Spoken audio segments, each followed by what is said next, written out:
Welcome to Solanki education digital. તો ચાલો આજે આપણે શીખીશું ધોરણ 5 ગણિત ગમ્મત સ્વાધ્યાય પોથી પાઠ છે ક્ષેત્રફળ અને પરિમિતિ। નીચેના આલેખ પત્રમાં વિવિધ આકૃતિઓ દર્શાવેલ છે, તે પરથી નીચેના પ્રશ્નના જવાબ લખો। આલેખ પત્રમાં દરેક ખાનાનું માપ 1 સેન્ટીમીટર બાય 1 સેન્ટીમીટર છે। અહીંયા આપ્યા છે એનો આપણે પરિમિતિ અને ક્ષેત્રફળ શોધીશું। આકૃતિ એ ની પરિમિતિ કેટલી છે? પરિમિતિ કીધી છે તો 1 2 3 4 5 એટલે આ 5, 1 2 3 4 એટલે આ 4, તો અહીંયા પણ 4 ને અહીંયા 5 એટલે પરિમિતિ એટલે બધી બાજુનો સરવાળો 5 ને 5 10 ને 8 18, પરિમિતિ આવશે 18 સેન્ટીમીટર। બીજું આકૃતિ ડી ની પરિમિતિ કેટલી છે?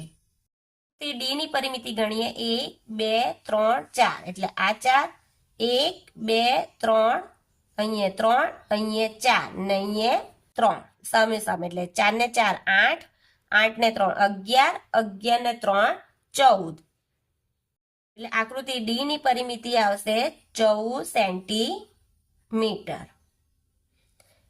ત્રીજું કઈ બે આકૃતિની પરિમિતિ સરખી છે? પરિમિતિ ગણી લઈએ તો જો પહેલા અહીંયા પરિમિતિ લખી દઉં છું, A B C D અને E। તો આપણે આ A ને D ની તો શોધી જ છે, હવે આપણે B ની શોધીશું। પરિમિતિ 1 2 ને 3 એટલે આ 3, 1 2 3 4 5 એટલે અહીંયા 5 એટલે અહીંયા કેટલા આવશે 3, આ 3 છે એટલે અહીંયા 3 ને અહીંયા 5 એટલે 3 ને 5 ને 5 10 ને 3 16 એટલે પરિમિતિ બી ની આવશે આપણી 16, એ ની તો આપણી 18 છે જ અને ડી ની આપણી 14 છે એટલે સી ની શોધીશું।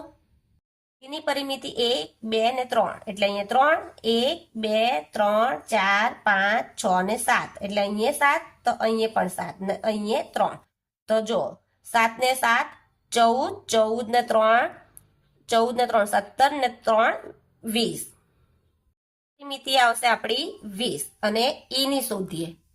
પરિમિતિ કેટલી છે? 1 2 3 4 5 6 એટલે આ 6, 1 2 ને 3 એટલે આ 3 તો અહીંયા પણ 3 ને અહીંયા 6 તો 6 ને 6 12, 12 ને 3 15 ને 3 18 એટલે ઈ ની પરિમિતિ આવશે આપણી 18।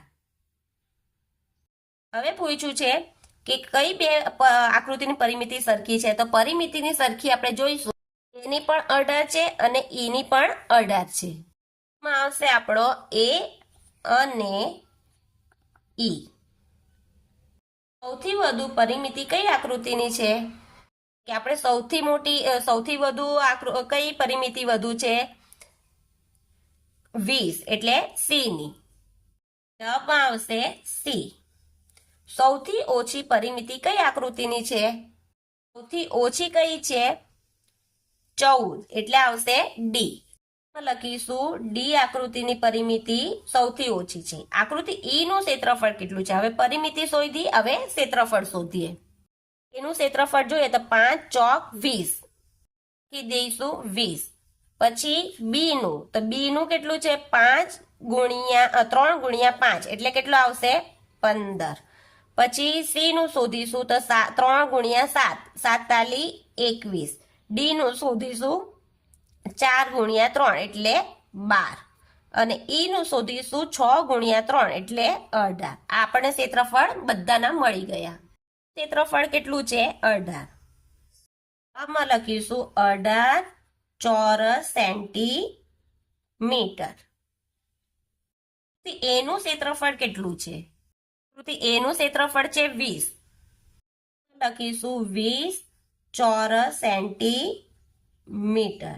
કઈ આકૃતિનું ક્ષેત્રફળ સૌથી વધુ છે?